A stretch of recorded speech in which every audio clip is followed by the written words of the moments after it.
हरे कृष्णा। कल हमने आपको एक बहुत सुंदर कथा भेजी थी भगवान साक्षी गोपाल की, कि किस तरह साक्षी गोपाल भगवान जो कि वृंदावन से चलकर स्वयं भगवान जगन्नाथपुरी तक गए। मैं ये रिक्वेस्ट करूंगा कि कल संडे की कथा आप जरूर सुनिए। अब भगवान साक्षी गोपाल की एक और लीला सुनिए, बहुत सुंदर आनंद आएगा। भगवान साक्षी गोपाल इस वक्त आपको पता है कहाँ विराजमान है? जगन्नाथपुरी धाम से पहले 20 किलोमीटर पहले।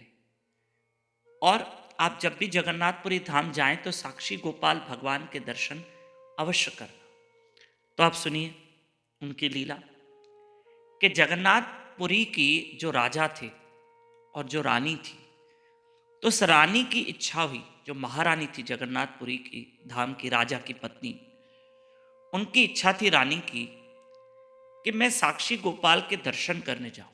और जब वे साक्षी गोपाल भगवान के दर्शन करने आए तो उनकी इच्छा हुई कि क्यों न मैं भगवान गोपाल जी के लिए, साक्षी गोपाल जी के लिए एक नाक मणि बनवाऊं, नाक में मणि लगवाऊं। पर अब मणि लगाएंगे कैसे? नाक में छिद्र होगा तो मणि जाएगी, है ना? तो रानी ने कहा पुजारियों से कि मुझे ना भगवान साक्षी गोपाल के लिए एक मणि बनवानी है नाक के लिए।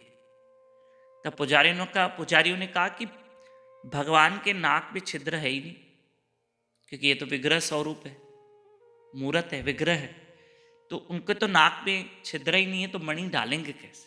बन नहीं पाएंगे। तो रानी उदास हो गई और उनको दुख हुआ कि मेरा भाव पूरा क्यों नहीं हो रहा है, क्यों नहीं हो रहा है।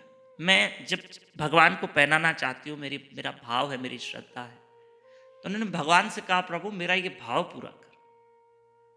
तो कहा अब ठीक है। रानी गई, जगन्नाथपुरी पहुंची।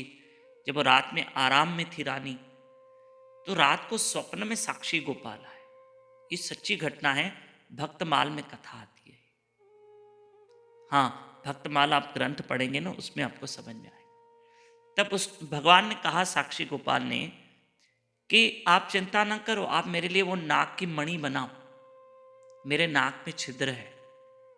माता यशोदा ने, जब मैंने द्वापर युग में था मैं स्वयं, तब माता यशोदा ने तो मेरे नाक में छिद्र बनवाया था, करवाया था, अभी तक है। आप मणि बनवाओ, आप पुजारियों को मणि दे देना और वो नाक में मेरा छिद्र ढूंढ लेंगे और काम आपका हो जाएगा। जब रानी उठी स्वप्न में, स्वप्न देखकर उठी सुबह में, तो उसके आंख से आंसू बहने लगे कि भगवान इतनी लीला कर रहे हैं। उन्होंने नाकमणि बनाई, पुजारियों को दी। पुजारियों ने कहा भाई छिद्र तो है ही नहीं, हमने आपको कहा था। कहा नहीं, भगवान मेरे स्वप्न में आए थे साक्षी गोपाल, आप देखो उनके नाक में अभी भी छिद्र है, आप ढूंढो। जब पुजारी ने ढूंढा तो नाक में वो छिद्र मिला, उनको दिखा। और भगवान ने वो नाकमणि उस रानी की स्वीकार की और भगवान ने उनका भाव पूरा किया। मेरे ठाकुर के प्रति आप जो भी भाव रखोगे आपका अवश्य पूरा होगा। आप जरूर मेरे ठाकुर का भजन कीजिए। हरे कृष्ण कृष्ण कृष्ण हरे हरे, हरे राम राम राम हरे हरे। जाइए जगन्नाथपुरी धाम, साक्षी गोपाल के दर्शन कीजिए, सुंदर दर्शन है।